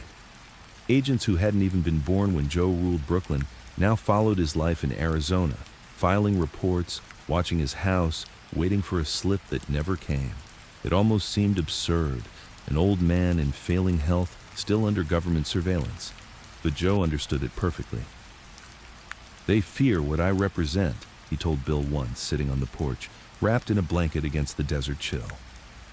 "Not what I can do, but what I am. A reminder. A ghost they can't bury." Bill, himself gray and weary now, nodded but said nothing. He had lived under his father's shadow his entire life, carrying the Bonanno name like a burden more than a blessing. He had been loyal, yes, but loyalty had cost him too. FBI harassment, failed businesses, broken friendships, all because of the bloodline he bore. And yet, even in his weariness, he remained at Joe's side. But the loyalty between father and son was no longer simple. Age had not softened Joe's suspicion. He still tested Bill, still questioned him, still measured his every word as though betrayal could fall from his lips at any moment. It was not cruelty, it was instinct. Joe had lived too long, seen too many betrayals to ever trust blindly. "Pop," Bill said one night, frustration in his voice. "After all these years, after everything I've done, don't you trust me yet?" Joe, sipping his wine, looked at him calmly. "I trust you more than any man alive. But understand something, Bill. Trust is not absolute. It cannot be. Even a son can make mistakes. And in this life, a mistake is as deadly as betrayal." Bill sighed, but he knew better than to argue. He had learned long ago that his father's paranoia was not madness. It was survival. It had kept Joe alive when others had been buried. Joe's health continued to falter, but his will remained iron. Even after strokes left him weakened, he refused to surrender to frailty. He still kept a pistol near, though his hands could barely steady it. He still barked orders at his household as if soldiers stood there. He still demanded silence at the dinner table when he spoke. The FBI never left him alone. Even in old age, even as a man who could barely walk, they hovered. It was almost comical, squads of young agents surveilling an old Sicilian grandfather watering his plants. But Joe knew why. To them, he was not just a man. He was a symbol, and symbols were dangerous. In his quiet moments, Joe reflected more than ever. The desert nights stretched long, and he often sat awake, cigarette burning low, thinking of the men who had come and gone. Luciano, Gambino, Genovese, Lucchese, all names once larger than life, now just memories. He thought of Di Gregorio, the traitor, and how little history remembered him compared to the man he had betrayed. Joe smiled at that. "Time is the only true executioner," he told himself. "It kills reputations faster than bullets." But even as he reflected, regret seeped in. He thought of Faye, the woman who had borne his endless paranoia with quiet endurance. She had died years earlier, never knowing peace. He thought of Bill, who had inherited not an empire, but a fractured legacy. He thought of his grandchildren, who carried the Bonanno name into a world that mocked it. Sometimes in those late hours, Joe admitted to himself that survival alone had not been enough. He had lived, yes, longer than any Don should have, but what had he left behind? A family name stained by war, mocked in the press, hunted by the FBI, a son burdened by his shadow, a wife who died under the weight of fear. And yet, even in regret, pride remained. "I am still alive," he whispered to himself one night, staring into the desert darkness, and that is more than they can say. Sleep was still his enemy. Even in his 90s, he woke at the smallest sound. Every creak of the house, every rustle of the desert wind jolted him awake. He told the nurses who cared for him that it was age, that old men slept lightly. But the truth was the same as it had always been. Joe Bonanno did not trust sleep. Sleep was when they came for you. Sleep was death. One nurse, unaware of who he was, asked him once why he kept a lamp on through the night. Joe looked at her with a faint smile. "Because darkness belongs to cowards," he said, "and I am no coward." By the time he reached his mid-90s, Joe Bonanno had become a living legend. Mobsters half his age, born long after his wars, still whispered his name with a mix of respect and disbelief. He had outlived the Commission's wrath, outlived his enemies, outlived the government's fury. Even the FBI, who had hounded him for half a century, seemed baffled by his endurance. When younger agents asked their superiors why they still monitored the old man in Arizona, the answer was always the same. Because he's Joe Bonanno, and you never turn your back on Joe Bonanno. Bill once asked his father if he ever wished things had been different, if he ever wished he had walked away when he was young, lived as a baker, a shopkeeper, a man untouched by shadows. Joe chuckled at the thought. "No, Bill, that was never my fate. Men like me are not born for peace. We are born for war. And if war leaves us, then paranoia remains. It is the only way men like me survive." Bill shook his head. "And what did survival give you, Pop?" Joe looked at him for a long time, then smiled faintly. "It gave me 90 years. It gave me the chance to outlive them all. That, my son, is enough." But in the silence of his own thoughts, Joe knew it was not entirely true. Survival had given him years, yes, but it had also taken everything else. He had not been broken by bullets, nor by betrayal, nor by the FBI.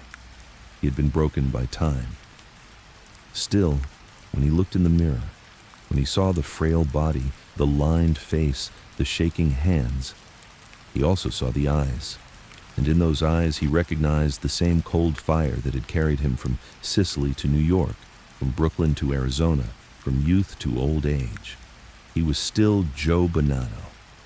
Even as his body failed, even as death crept closer, he remained the man who had refused to bend, refused to break, refused to die when everyone else did.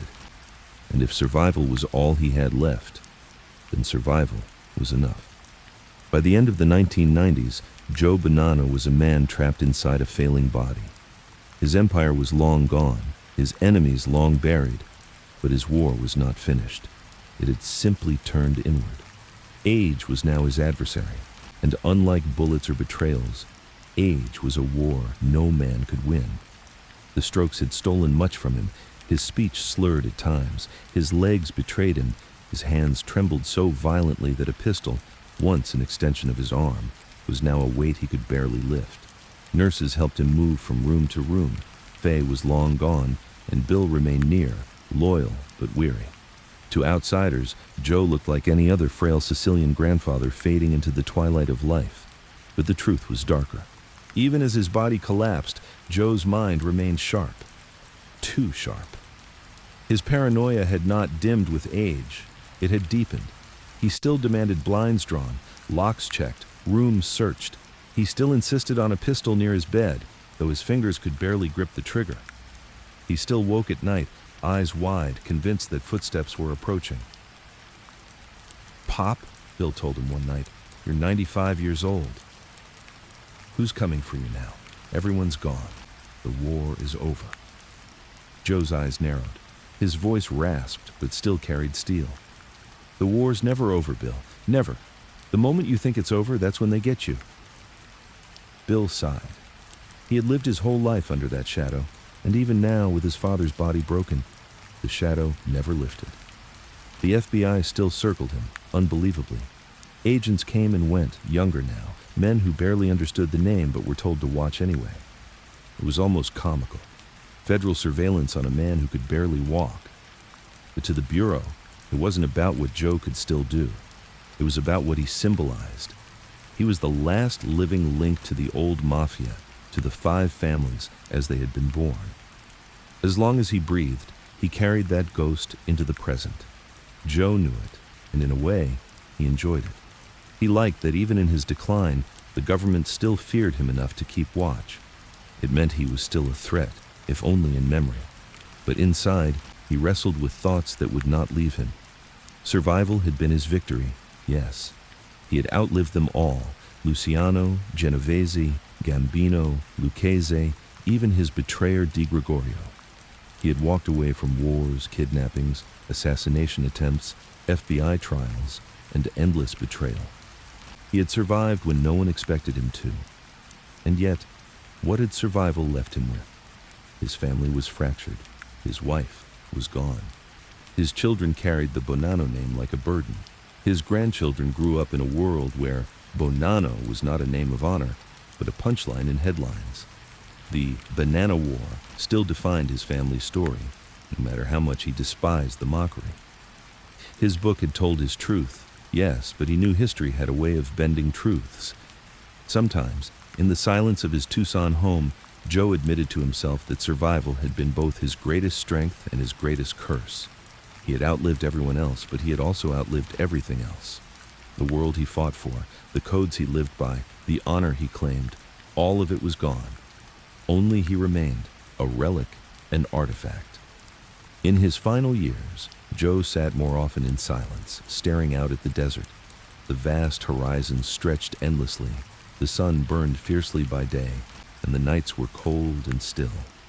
He saw in the desert a reflection of himself, barren, enduring, stripped of illusions.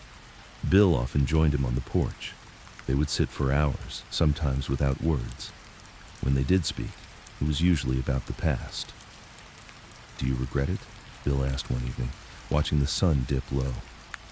Joe took a long drag of his cigarette, the smoke curling around his lined face. "Regret?" he muttered. "Regret is for men who lost. I didn't lose. I lived. That is enough." But Bill pressed. "You lived, Pop. But at what cost?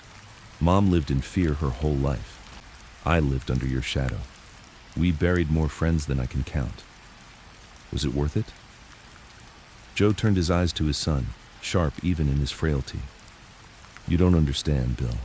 Worth is a luxury. In this life, there is no worth. There's only survival.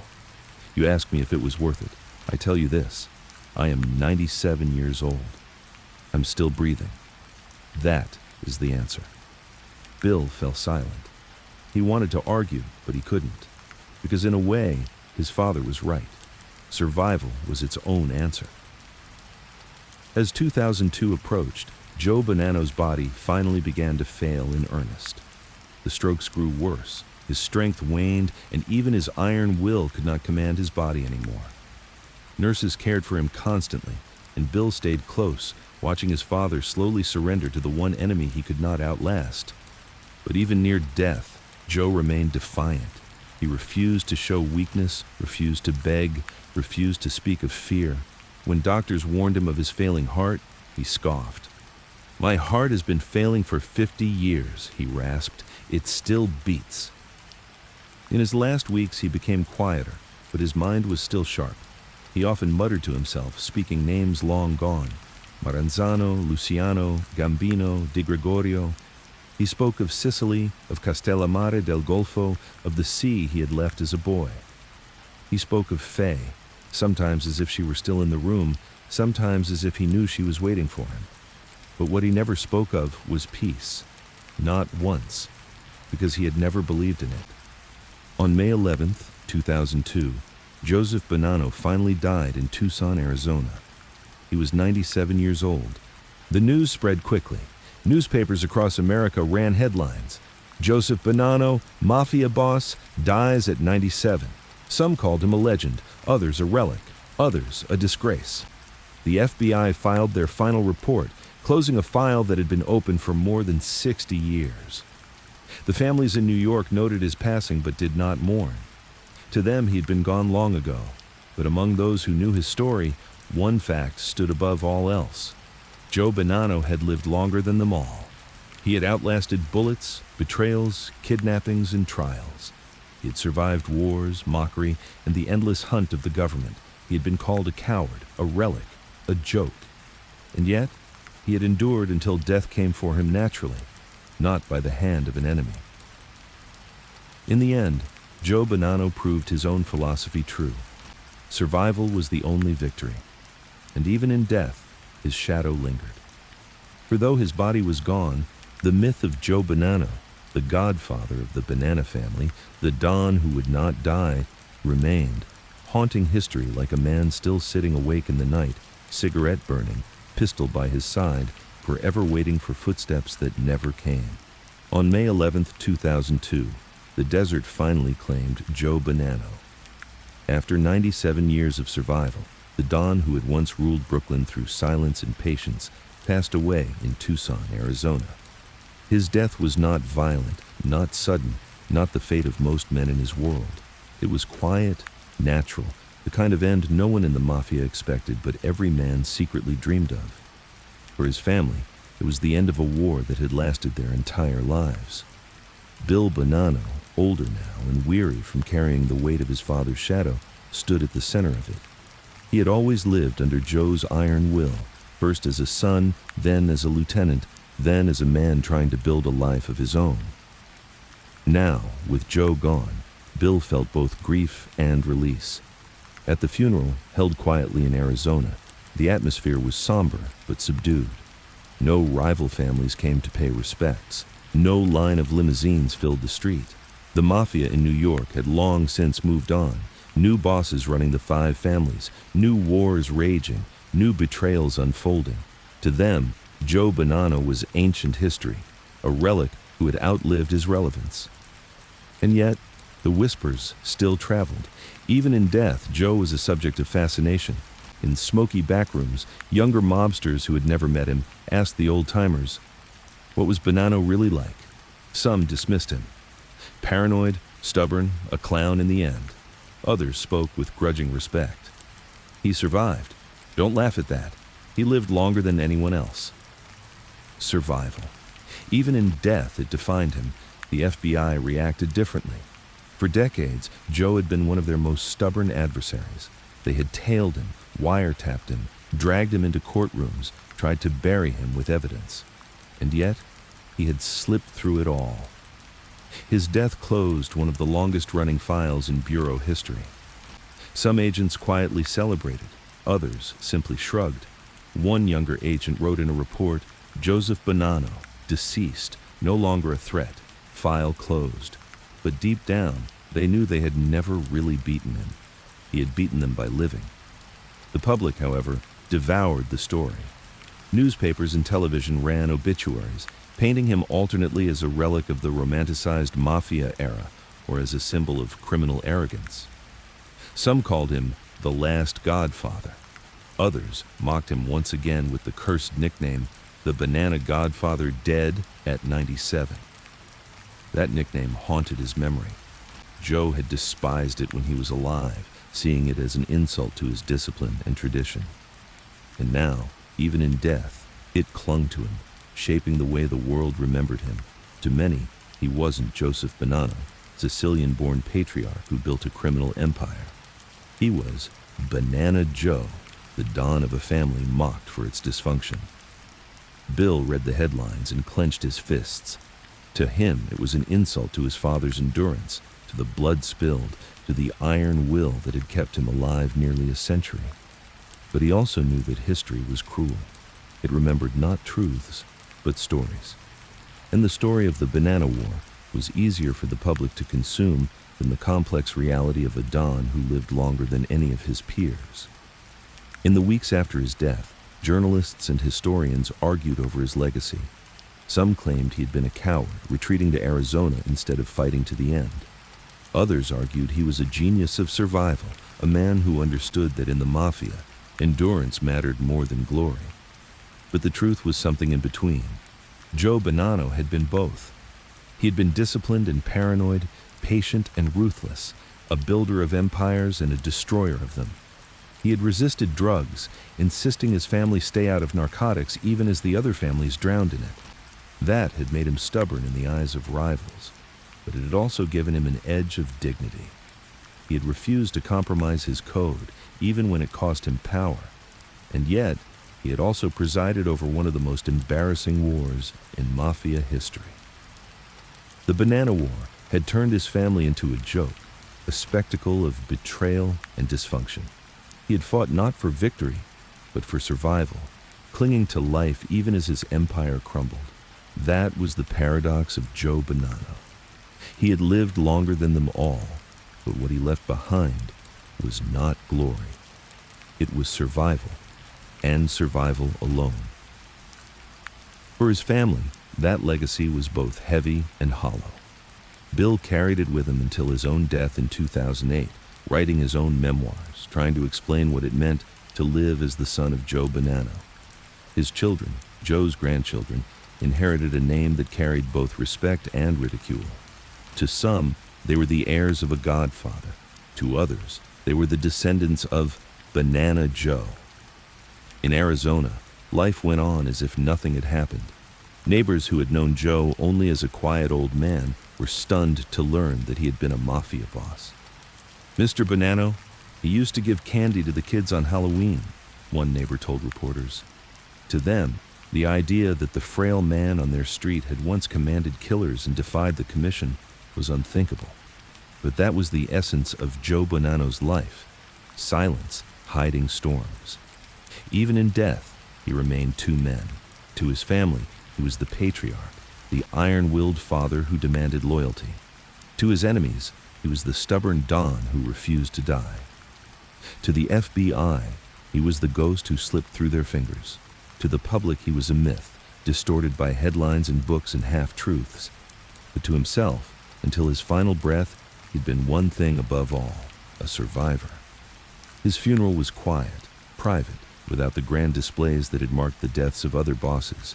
No thousands of mourners, no rows of black Cadillacs, just family, a few close friends, and the desert wind. It was almost anticlimactic for a man who had once sat at the commission table, who had been at the heart of the mafia's bloodiest wars. And yet, maybe that was fitting. Joe had never been about spectacle. He had never wanted headlines or attention.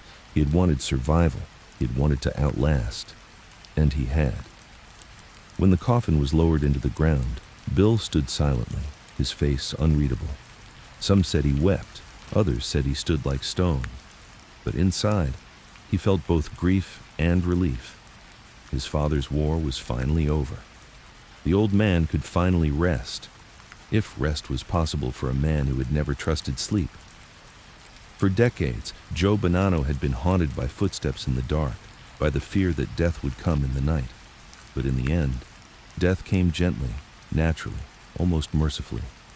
It was the one enemy he had not outwitted, but it was the only one that had earned the right to take him. And so the godfather of the Bonanno family passed into history. Some remembered him as a joke, others as a legend, most as a contradiction. But in the end, the truth of Joseph Bonanno's life was simple. He was a man who refused to die before his time, and that, in the world he came from, was the only victory that mattered. When Joe Bonanno was lowered into the Arizona earth in 2002, it seemed like the closing of a book that had been written across nearly a century of mafia history. But death did not end his story. If anything, it began a new chapter, one not controlled by Joe himself, but by everyone who wanted to claim a piece of his myth. In the months after his passing, obituaries ran across the world. Some were respectful. The last Godfather dies at 97. Others were mocking, Banana Joe finally goes to sleep. The duality summed up his legacy. To one audience, he was the iron-willed survivor, the man who lived by Sicilian codes while others fell. To another, he was a stubborn relic, remembered more for his family's dysfunction than for his discipline. The mafia world had long since moved past him.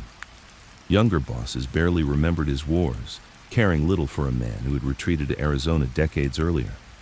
But among the old guard, his name still carried weight.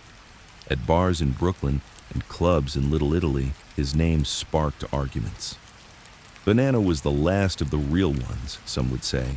He lived by honor. He kept his family out of drugs. He survived when no one else did. Honor? Others scoffed. He ran to the desert like a coward. His family was a circus. They called it the Bonanno War for a reason. Both sides had truth. That was the problem with Joe Bonanno. He was not simple. He was not just a hero or a coward, a don or a relic. He was both at once, and history could not decide what to do with him. Writers seized on that complexity. Books poured out, each trying to define him. Some leaned on his own autobiography, a man of honor, treating it as gospel. Others dismissed it as self-serving myth, a carefully curated half-truth. Academics dissected it line by line, pointing out contradictions, omissions, outright lies. But even as they criticized, they admitted one thing. Bonanno's book was a masterpiece of self-mythology. In A Man of Honor, Joe had cast himself as the noble Don, the last traditionalist in a world of reckless men. He painted his enemies as traitors, his choices as honorable, his survival as proof of destiny. He had left out the paranoia, the sleepless nights, the humiliations of mockery, the crumbling of his family. He had written not history, but legend. And legends once written are hard to erase. Television producers came next. Documentaries aired with titles like The Real Godfather and Bonanno Wars, Inside the Mafia's Family Feud. Some leaned on dramatization, showing actors in fedoras shooting each other in smoky alleys. Others interviewed historians, FBI agents, and even Bonanno relatives. The tone shifted wildly. One program praised his discipline, another mocked his paranoia, another framed him as a tragic patriarch who had outlived his world. Hollywood, of course, could not resist. Though Joe was never directly immortalized in a film the way men like Lucky Luciano or Carlo Gambino were, traces of him seeped into mafia fiction. In every portrayal of the aging Don, the paranoid survivor, the old boss clinging to honor while the younger generation crumbled around him, you could see Joe Bonanno's shadow. He was less a character than an archetype, a ghost haunting the background of the Godfather films and later shows like The Sopranos. But in popular culture, nuance is always lost. Joe became either the noble survivor or the comic Banana Joe. The nickname he had despised followed him everywhere, stamped into history as if it were truth. Journalists loved it too much to let it die. Students learning about mafia history would read Bonanno War and laugh, not realizing how bitterly it had cut the man who lived through it. For Joe's family, the myth was a burden. Bill, before his own death in 2008, tried to reshape it through his own books and interviews. He spoke of his father's strength, his discipline, his love of family. But the public preferred the sensational. They wanted the wars, the betrayals, the mockery.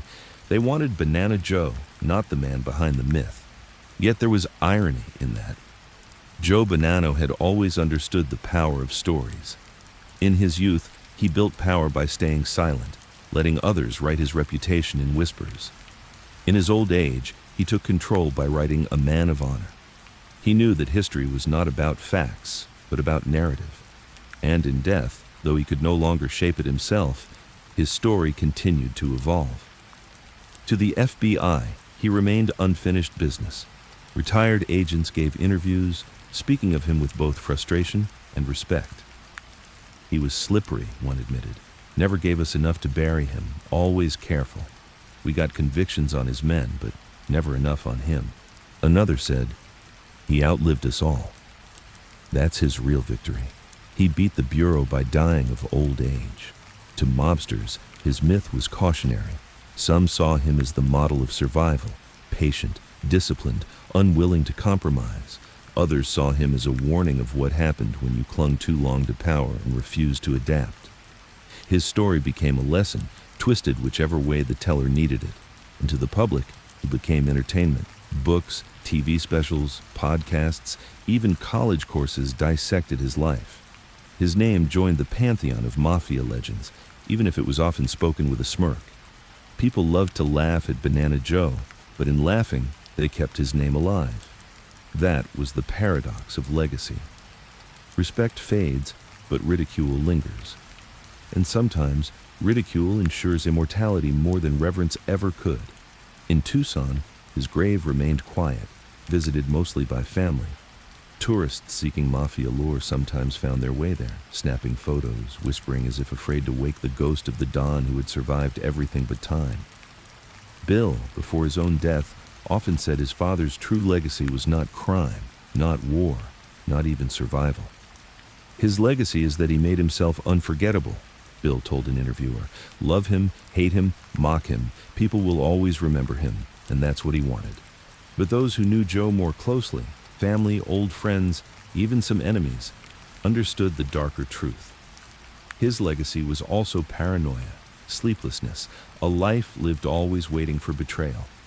He had outlived them all, yes, but he had also lived as a prisoner of his own vigilance. He had been the man who never trusted sleep, who never trusted peace, who never trusted anyone completely. And maybe that was the true story of Joe Bonanno, not just the survivor, not just the mocked Don, not just the myth, but a man who, even in death, could not be easily defined. Because in the end, his myth was many things at once. To historians, he was a relic. To rivals, he was a ghost. To the FBI, he was a failure of justice. To the public, he was Banana Joe. To his family, he was both father and burden. And to himself, if he could look back from beyond the grave, he would still whisper the same creed that had carried him through 97 years. I lived. I survived. That's enough. The story of Joseph Bonanno begins with a boy in Sicily and ends with an old man in the Arizona desert. Between those 2 points lies nearly a century of blood, silence, betrayal, and survival. And in that arc, you can see not only the story of one man, but the story of the mafia itself. Born in the old world, hardened in America, glorified, mocked, hunted, and finally buried under its own contradictions. Joe Bonanno was born in 1905 in Castellammare del Golfo, a fishing town where respect was measured not in wealth, but in silence. He grew up in a world where men spoke softly, but carried the weight of life and death in their eyes. Those lessons followed him across the ocean when he came to America as a teenager. New York in the 1920s was chaos, but to Joe, it was opportunity. He understood the codes, the whispers, the rules that mattered more than laws. From the start, he was not like the others. While men like Lucky Luciano chased alliances and glory, Joe valued patience. While hot-headed soldiers threw their lives away for pride, Joe kept his words close, his moves calculated. It was that patience that carried him through the Castellammare's War, that made him boss at 26, that built the Bonanno family into one of the 5 families of New York. But patience also has its price. As decades passed, Joe found himself caught between 2 worlds, the old traditions of Sicily, the ruthless hunger of American ambition. He resisted drugs, resisted the recklessness of younger bosses, resisted the compromises others made for quick profit. He saw himself as a man of honor in a dishonorable age. But honor is fragile in a world built on betrayal. The Banana War shattered that illusion. His own men turned against him. His family's name became a joke in the press. His enemies tried to erase him. Even the commission, once his peers, sought to drive him out. For many men, that would have been the end. But not for Joe. He refused to die. He refused to give them that satisfaction. Instead, he vanished. To Arizona, to exile, to a desert where silence was deeper than any alley in Brooklyn. There, his life became smaller, but no less intense. He lived not with power, but with paranoia. He ruled not over soldiers, but over his own sleepless nights. He fought no more wars, but he still fought death with every breath. And in the end, survival became his only empire. Joe Bonanno lived to be 97 years old. In a world where men rarely lived past 50, where funerals outnumbered birthdays, where bosses were shot in barber chairs and left in car trunks, he endured. That endurance was his greatest triumph and his greatest curse, because survival left him time to think, to reflect, to write.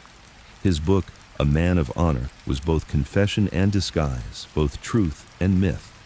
It painted him as noble, disciplined, a man who stood above the dirt of drugs and recklessness, and in some ways that was true. But the book also hid the paranoia, the sleeplessness, the toll his choices took on his family. It was Joe's last act of control. If the world would remember him, it would remember him on his terms. But history does not belong to one man. After his death, his story split into fragments. To some, he was the last great Don, the one who lived by honor when others sold out. To others, he was a coward who fled to Arizona, a relic mocked as Banana Joe.